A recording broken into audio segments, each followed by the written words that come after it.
The housing market to become a bloodbath in 2025. That, according to Melody Wright. Folks, Melody Wright is a guest we have had on the channel a couple of times. We spoke yesterday, and tonight at 6 p.m., you will see a long discussion with Melody Wright and I discussing just where we are in the housing market. Melody Wright, if you don't recall, is someone who has tremendous experience that we must respect around mortgages, right? This is where she has played for the last 20 years and is an area I have zero experience. So you will see in that discussion where we talk about delinquencies, 30, 60, 90 days. We talk about FHA. We talk about the levels potentially being as high as 2006. In that discussion, we also talk about what would happen.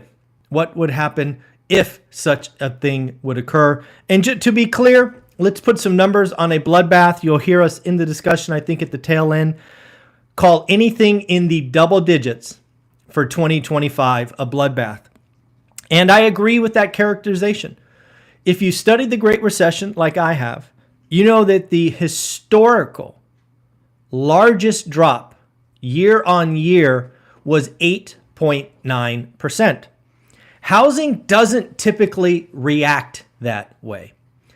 So again, if we get 10, 11, 12% drop, which Melody Wright is calling for, and to her credit, she called in January. We also have a discussion about her call of a 5% drop this year. We talk about her call for 10% next year. So again, this will be a very informative conversation. We obviously do not agree, but we are respectful and we shared our experiences and our thoughts. So again, I love it when somebody who disagrees with me pretty significantly, frankly, is nice enough to come on the channel. I've invited plenty of Crash Bros. I've even offered a bounty or a reward.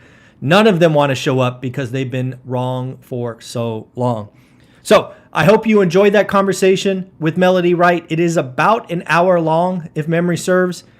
We go through lots of things. She actually shares a report during the session. So again, look for that interview tonight, 6 o'clock Pacific. Set your alarm. It will be one you don't want to miss. On top of that, we might as well share another one that goes out at noon. At noon today, we get a wonderful analysis from Beth Traverso. Beth Traverso obviously works in King County. She works in the state of Washington, which had the largest appreciation in housing for 40 years at over 800%.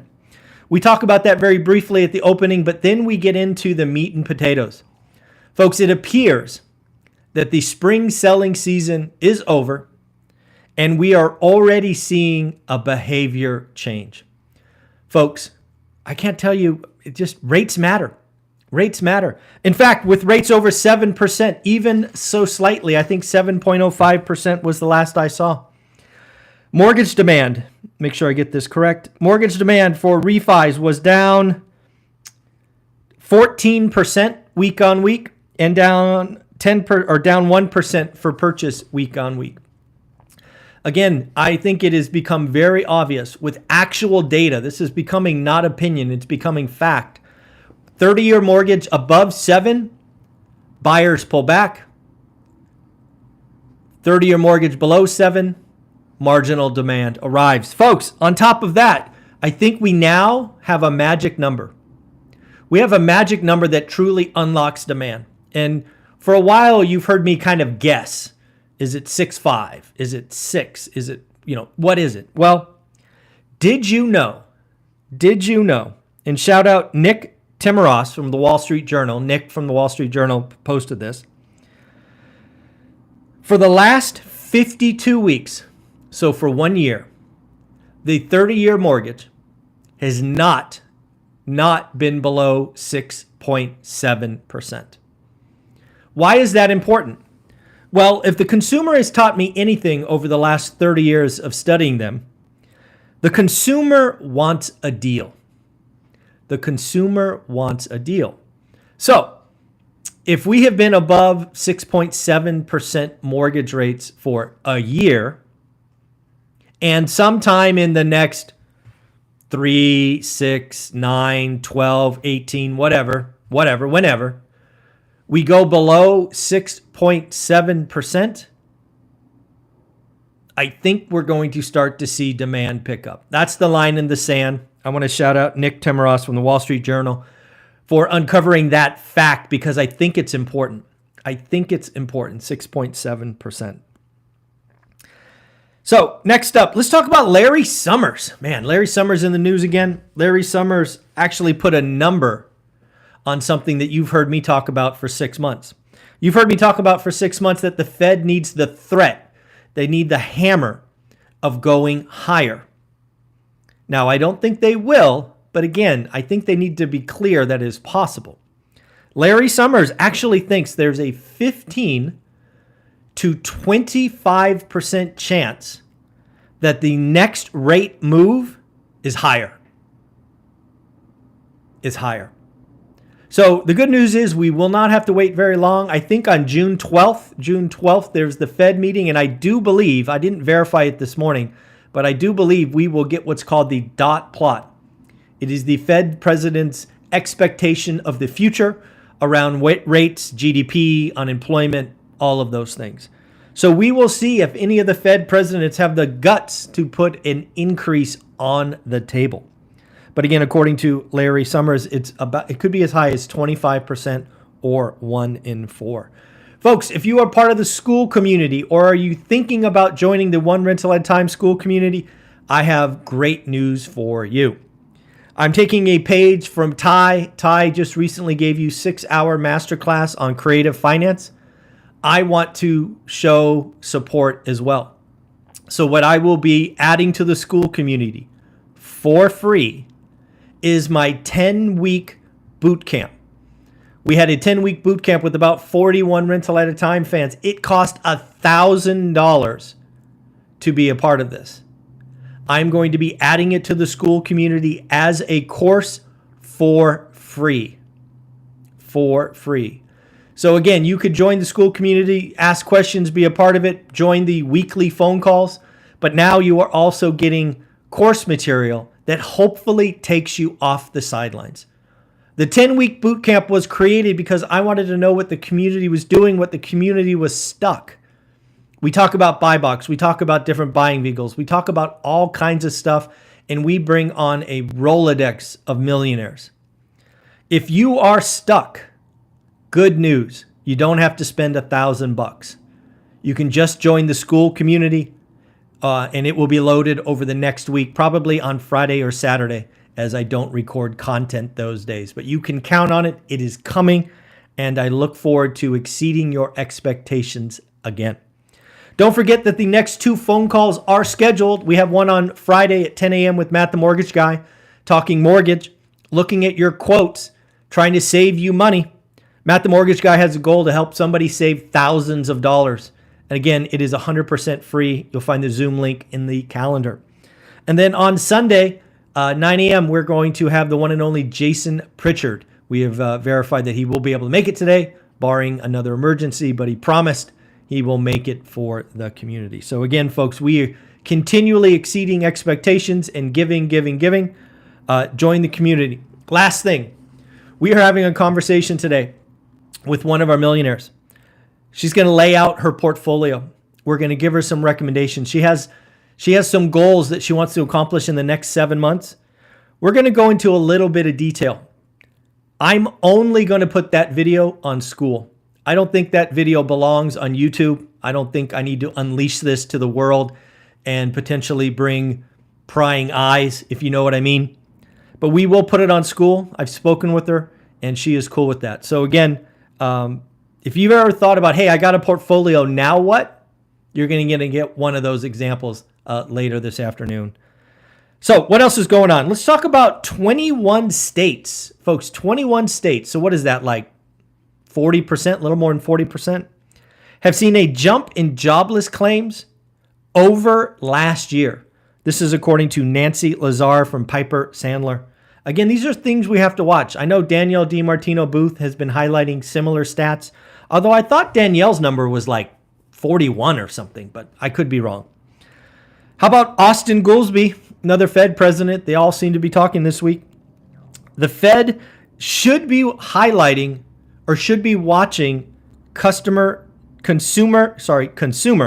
delinquencies. I actually thought that was a pretty interesting article to read because, again, with Melody Wright's Bloodbath call in 2025, a lot of our initial discussion is around consumer delinquencies. So again, just so you know, total delinquent of all debt is 3.2%. 8.9% on credit cards, 7.9% on auto loans. If you want to talk about home loans, not a problem, at least yet. Although Melody Wright passionately agrees that there is some underlying data quality issues. You will hear that discussion at 6 o'clock. We've had some earnings that I think are interesting, right? Again, remember, one of the things that I've talked about is a rolling recession. Let's talk about American Airlines. Travel has been seeing the best of days recently, correct? Well, American Airlines just lowered their Q2 guidance. And folks, that is after a record Memorial Day, right? The TSA screened a record number of folks ever. But American Airlines is whacking their outlook for Q2. How about Abercrombie and Fitch, man? Abercrombie and Fitch, woo, blowout numbers. Beat top, beat bottom, raised guidance, kind of a triple beat. Had the strongest Q1 ever. Sales were up 22%. Damn, not all retailers like Lululemon are sucking wind. Abercrombie and Fitch, crushing it. I don't think I've ever been inside an Abercrombie and Fitch, but somebody is doing something right there. We've had earnings from Chewy. This is one that I wanted to watch over the weekend around pets. Beat top line, beat bottom line, and announced a share buyback. Dick's Sporting Goods. Beat top line, beat bottom line, raised guidance. Consumers are spending more on sneakers and athletic gear. Folks, rolling recession. Rolling recession. I don't know how you can have these retailers blow it out and then have a travel company like American Airlines and not think rolling recession. Morgan Stanley's wealth management chief investment officer, Lisa Shallett, hopefully I pronounced that right, says that the stock market is priced for perfection. One would think, right? What do we got? The Dow at 40,000. We've got the NASDAQ at whatever it's at. It certainly seems that we are headed that way. What else do we got today? I think that's it. Oh, let's do one more thing. Again, something we talked about this year. I talked about in early January. We were going to see a lot of acquisitions. Just today, I read about 3 multi-billion-dollar acquisitions. We've got Merck buying iBio for $3 billion. We've got T-Mobile buying most of U.S. Cellular for $4.4 billion. And not to be outdone, ConocoPhillips to buy Marathon Oil for $17.1 billion. Pretty crazy. Folks, again, please join the school community. It is my goal to exceed your expectations in all things. We have multiple calls a week with millionaires where we can ask your questions. Trust me, this community is going to grow. If you want to get in early and ask your questions, now is the time. If you want to get better, if you want to learn, if you want to understand what is going on, we are adding more and more coursework. You've got a 6-hour masterclass on creative finance. Now or soon, you will have a 10-week boot camp. Multiple hours. We will take you through the process of creating a buy box, reviewing buy box, looking at different buying vehicles. It is going to all be in school and more. Join the community. And again, remember, once we get to 100 students, there will be content that only ever exists on school because I want to make sure we continue exceed your expectations. Have fun. Have a great day. Take care. Later.